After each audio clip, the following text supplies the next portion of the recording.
what have been the ramifications, right? I know since we had the big display there in the Oval Office, has that reverberated in the Cape? Yes, I think it's reverberated in the Cape. It's reverberated across South Africa.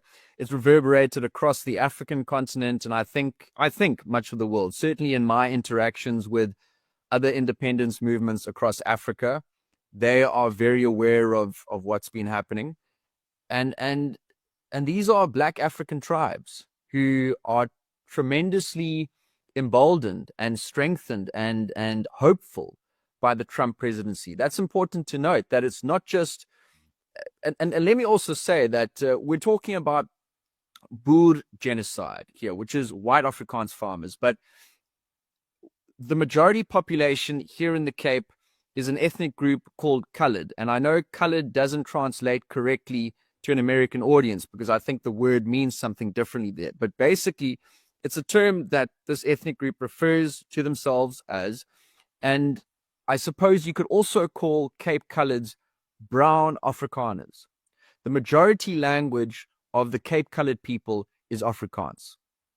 And if you've ever seen a white Afrikaner and a white English person and a colored Afrikaner getting together, that white Afrikaner will have a lot more in common with that colored Afrikaner than the white English person and the white Afrikaner. For example, that's just to show the bond of the Afrikaans language and the people here in the Cape, as well as outside of the Cape. The reason we talk about the Cape is majority Afrikaans. And so I did send those maps a little bit earlier. I'm not sure if the audience will be able to see those, but it's basically a territory the size of France, and it includes the Western Cape, the Northern Cape, and about 6 municipalities in the Eastern Cape, and then 1 municipality in the Free State. Within this territory, approximately 70% of the population speaks Afrikaans as a first language. And the ANC government has gone out of their way to not just oppress non-blacks, whites, coloreds, and Indians, but to marginalize the Afrikaans language. So what we're seeing here is I would say the worst of ANC policy and African nationalist policy, which drips over into the EFF and some of the other political parties. And I'd like to go into those numbers just now. But here in the Cape, it's a white issue, it's a colored issue, it's an Indian issue, it's an Afrikaans issue, and it's also a black issue for those communities who have been left behind by a nepotistic system, which only benefits the politically connected. So on the ground, whites, blacks, coloreds, Indians, Asians have all suffered since the ANC has taken over in 1994. And I just wanted to expand a bit more on our discussion about murders and the crime rate, and to touch on the Democratic Alliance trying to say that there's no issue here and it's just a crime issue.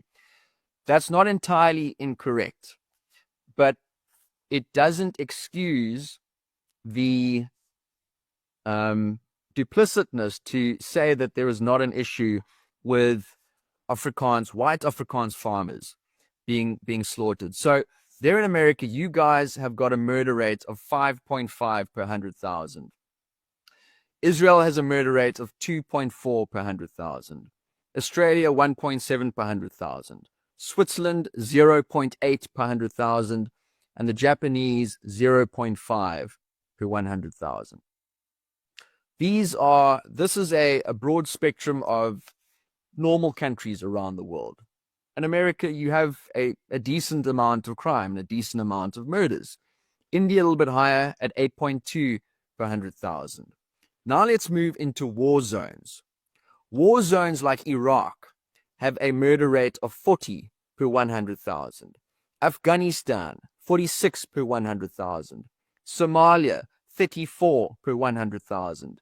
Ukraine, 64 per 100,000. Yemen, 61 per 100,000. Syria at its peak was 139 per 100,000. Now let's look at South Africa. Here in South Africa, we average 35 to 45 murders per 100,000. Black, white, colored, Indian, Asian. That is how people are getting murdered here on a daily basis. 35 to 45 murders per 100,000. That's more than Iraq and Somalia. That is in the general vicinity of war zones. So yes, crime is bad. So the DA is correct that crime is bad in this country. That doesn't make it any better. In fact, that makes it worse. You would think that the government, realizing that we've got one of the worst murder rates in the world, would put in measures, anything they could possibly do to prevent murders. They've just passed an act, or they're in the process. They've put this bill forward called the Private Security Industries Regulation Act, CIRA. The one thing which helps us and protects us from these murderers is private security. This new act that they've put forward will potentially disarm all private security companies across the country. We'll have no means to defend ourselves while the politicians keep their private security. It is sickening. It makes you think that the ANC wants crime to be this bad. And I think they do. And that's a bit of a philosophical discussion. But if you look at the communist agenda, their belief system is one step back to take two steps forward. They think it's fine to absolutely decimate means of production. So you destroy the mining industry, you destroy the farming industry, you create crime to such a high extent that you decimate the ability for communities to defend themselves, to feed themselves, to be productive elements of society. So what happens? The state controls, the state comes in, takes over all of those elements. They therefore, from each according to his ability, to each according to his need, they implement this communist agenda that they think will bring about prosperity. But we've seen everywhere in the world, it's a smokescreen to bring about totalitarian, fascist dictatorships. And it's always resulted in tremendous loss of life. And we're seeing that right here. So let me just continue with the numbers. 35 to 45 deaths per 100,000. That's your average South African murder rate. Now, all across the world, the toughest job to have is being a police officer. Here in South Africa, the police murder rate in what is an equivalent war zone of South African murders is 60 per 100,000. So these are the people, we love our police officers. Many of them do a great job. Many of them don't. But they're dying at 60 per 100,000. Afrikaans farmers, Boere, are being murdered at anywhere between 150 to 200 per 100,000. That is unbelievable. Let's take the lower number, 150 per 100,000.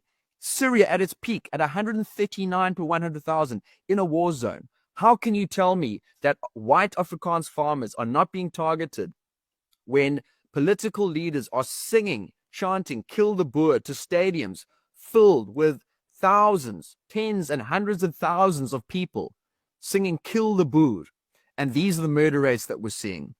It's criminal, and we are so grateful that President Trump has put his attention on this issue, and as a result, he's put the world's attention on this issue. And anyone that wants to do the research that we've done right here, it's easy to see that this is what's happening, and it's about time we put an end to it.